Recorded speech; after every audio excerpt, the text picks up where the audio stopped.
Donc je disais, gestion du temps, contrôle du temps. Alors j'ai un programme hein, sur la gestion et le contrôle du temps pour les entrepreneurs. Mais accessoirement, si on est salarié, pourquoi pas. Peut-être un peu poussé, mais pourquoi pas. L'idée est que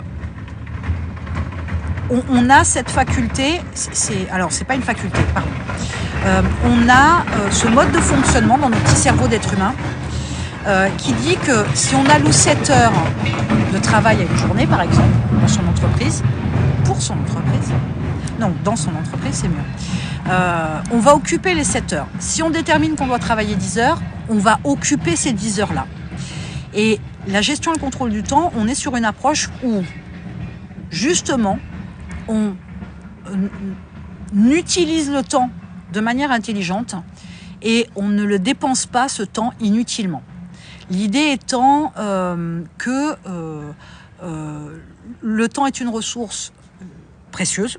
On n'achète pas, on ne stocke pas, on n'emprunte pas, on ne sait pas combien de temps il nous en reste, mais qu'accessoirement, pour l'entrepreneuriat notamment, on doit utiliser ce temps intelligemment pour faire ce qu'il faut, et j'insiste bien, pas ce dont on a envie, ni occuper son temps, mais on doit faire ce qu'il faut pour développer son entreprise.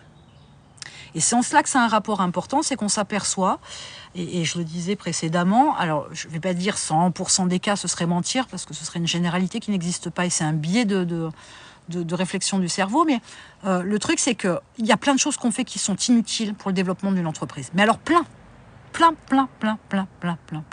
Et une fois qu'on est capable d'avoir ce recul sur son agenda, sur sa gestion du temps, son contrôle du temps, mais on s'aperçoit qu'il y a des trucs qu'on peut supprimer, qu'il y a des trucs qu'on ne fait pas, qu'on devrait faire pour l'entreprise, qu'il y a des choses qu'on peut améliorer, qu'il y a des choses qui prennent du temps, qui peuvent être faites autrement. On peut l'améliorer, on peut automatiser, on peut déléguer.